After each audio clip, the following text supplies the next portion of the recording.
C'est l'heure de l'actualité sur BBV4. Bonjour à tous et bienvenue dans le journal, les titres du 1245. Le coronavirus impacte les prix des produits alimentaires. C'est la flambée au niveau des prix de certaines denrées, dont le maïs et le riz.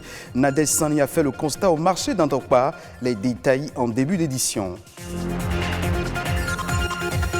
On revisite le code de la route et on s'intéresse aux panneaux de signalisation pour guider les usagers de la route dans leur déplacement.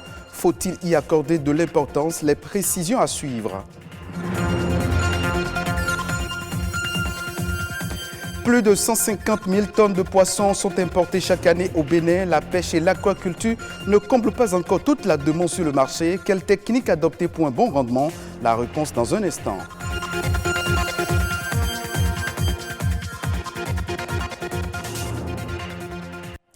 À nouveau, bonjour chers téléspectateurs de BB24. Vous le savez déjà, plus aucun transport en commun dans 12 villes du Bénin jusqu'au 13 avril 2020. L'une des mesures de prévention prises par le gouvernement pour limiter la propagation de la pandémie du coronavirus. Même si cette interdiction ne concerne pas le transport des marchandises, la mesure semble avoir un impact sur le coût des produits de première nécessité comme le riz, le maïs, la farine de manioc, communément appelée le gari. Au marché d'Antokpa, les prix de ces denrées ont connu une légère hausse. Esdige Agossou et Nadège Sani sont allés à la rencontre de quelques commerçantes. Suivons leur reportage. Ici, au marché d'Antokpa, lieu d'approvisionnement en produits de grande consommation de bon nombre de Béninois, plusieurs produits alimentaires ont connu une hausse de prix. Avant, on faisait certains riz de 25 kg au plus bas prix, des fois à 8 500, 9 000. Actuellement, on est obligé de le faire à 9 500 ou 10 000 et plus même. Et 25 kg en vrac, je ne parle pas de 5 x 5. Et 5 x 5 encore, c'est un autre cas à part. Les spaghettis, le carton le faisait à 4 800. Pour certains, 4 500, mais actuellement, on ne peut que le faire à 5 000 francs. Il y a certains laits qu'on faisait à 18 000, à 19 000. Mais actuellement, les cartons ont beaucoup augmenté. On fait d'autres maintenant à 20 000, 21 000. Comme les cartons sont chers, forcément, ça va avoir des répercussions sur les détails. Ce n'est pas tout. D'autres produits, comme les huiles végétales, le sucre et même les céréales, connaissent aussi une flambée. Le maïs blanc était vendu à 170. Le maïs jaune à 200 francs. Aujourd'hui, le maïs blanc est à 175 francs et le maïs jaune à 225 francs. Le sac du maïs jaune était à 16 000. Aujourd'hui, ils le vendent à 19 000. Le haricot était à 500, 400 ou 350. Aujourd'hui, le haricot rouge est à 600 et le blanc à 700. Le gari fin était à 200 et le gros grain à 150. Aujourd'hui, le gros grain à 300 et les petits grains à 350. Le gari était un peu cher avant, mais avec la venue du Covid-19, c'est encore plus cher. Il n'y a pas de véhicule pour faire venir la marchandise. Le coût du transport des marchandises est la principale raison évoquée par ces commerçantes. Cette revendeuse de tomates n'arrive plus à écouler ses produits. Cette situation est la première du genre depuis une dizaine d'années, a-t-elle laissé entendre.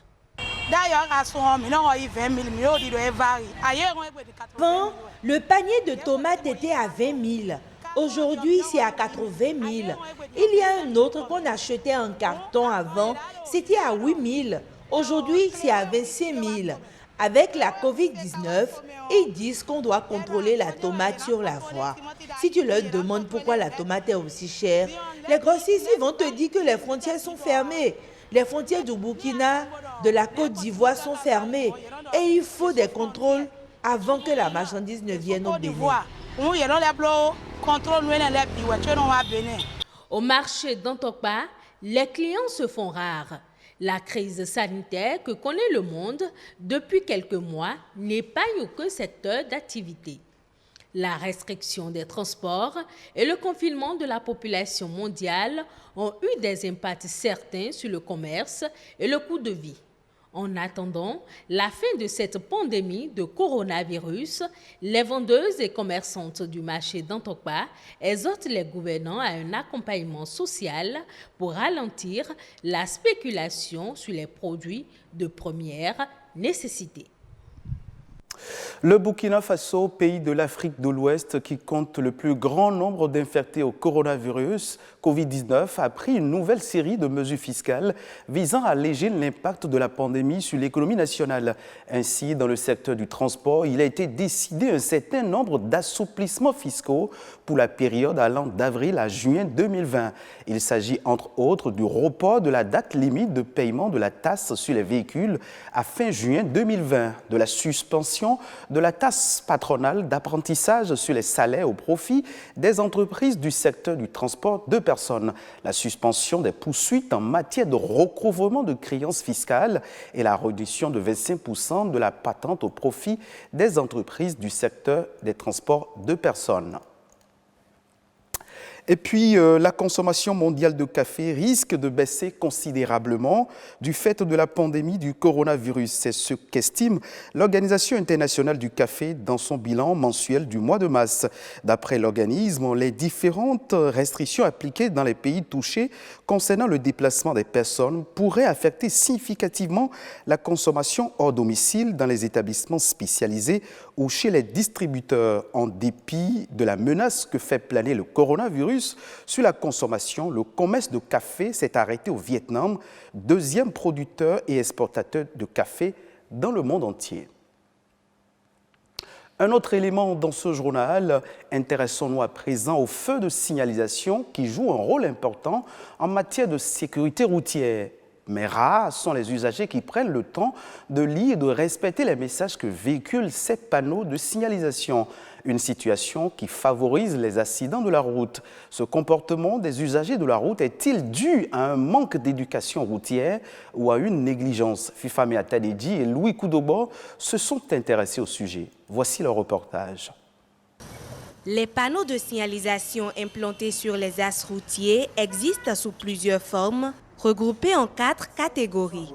Chacun de véhicule un message. Les panneaux de danger sont des panneaux triangulaires bordés de rouge, de prescription absolue, tout panneau de forme ronde, d'indication, les panneaux de forme carrée rectangulaire ou rectangulaire terminés par une flèche, et les panneaux relatifs aux intersections et au régime de priorité. Cependant, nombreux sont les usagers de la route qui ne prêtent aucune attention à la présence de ces panneaux de signalisation. Il en existe également qui, pour des raisons de mauvaise conduite, s'illustrent dans la destruction pure et simple des dits panneaux. Ce qui les préoccupe est comment arriver à destination. Pour des usagers de la route, les raisons qui expliquent un tel comportement sont diverses. C'est de l'incivisme. Tout le monde sait que ces panneaux sont détruits par qui? Par les gros porteurs. Il y a aussi certains panneaux qui ne sont pas bien implantés, qui cachent la visibilité, qui ne donnent pas une bonne visibilité aux usagers. Selon les moniteurs d'auto-école, les raisons sont plutôt ailleurs. L'homme ne respecte que ce qu'il connaît. Si nous constituons une population de 11 millions d'habitants, où 3 millions à peine connaissent le code, regardez les 8 millions qui restent sont ignorants. Pourtant, ces panneaux de signalisation, loin de constituer des objets de décoration des artères, sont porteurs de messages. Ils sont de véritables outils de communication en direction des usagers de la route. C'est pourquoi je demande au pouvoir public de mettre l'éducation routière, l'insertion du code de la route dans les formations académiques, même au niveau de nos ateliers de formation, pour que l'usager puisse connaître le code. Il s'avère nécessaire que les usagers de la route prennent conscience de l'importance du respect des panneaux de signalisation, car la vie de tout un chacun en dépend. Merci à vous, Fifame Atadedji. L'aquaculture est l'une des solutions trouvées par les experts pour combler les besoins en consommation halieutique du marché au Bénin. Avec l'aquaculture, c'est aussi une nouvelle génération de poissons en voie de disparition qui seront désormais disponibles dans les assiettes. Cependant, l'aquaculture n'est pas une activité banale. Il faut maîtriser les techniques pour avoir un rendement meilleur. Josia Boudrenou nous en parle davantage. Quand on parle de l'aquaculture, les gens confondent l'aquaculture à une branche de l'aquaculture qui est la pisciculture. La pisciculture concerne seulement l'élevage des espèces de poissons qu'on pourrait retrouver dans nos eaux. Et ailleurs, on peut faire l'élevage par exemple des huîtres, c'est une autre technique. On peut faire l'élevage des algues aquatiques et même l'élevage des plantes aquatiques, c'est aussi dans l'aquaculture. Celui qui veut faire la pisciculture doit d'abord savoir quelles sont les espèces de poissons à élever, où les élever et quelles sont les conditions dans lesquelles on peut les élever. Habituellement, l'aquaculture ou l'élevage de poissons se fait dans les étangs. Nous avons des dispositifs de bacs dans lesquels on peut élever des poissons, et élevage en bac au sol, comme on peut avoir des bassins, c'est-à-dire construits en béton, dans lesquels on peut élever des poissons.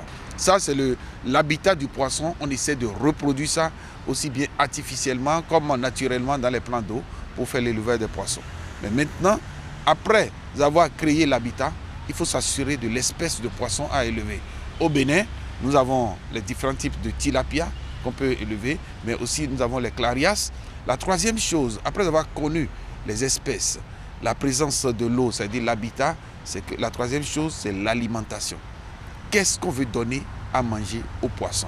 Aussi, au niveau de la diversité biologique, il y a des espèces qui sont en cours de disparition. Et aujourd'hui, quand vous allez dans le monde de l'aquaculture, en ce qui concerne les poissons d'aquarium, c'est pour la plupart des espèces qui ont disparu de leur écosystème naturel à cause de la surexploitation.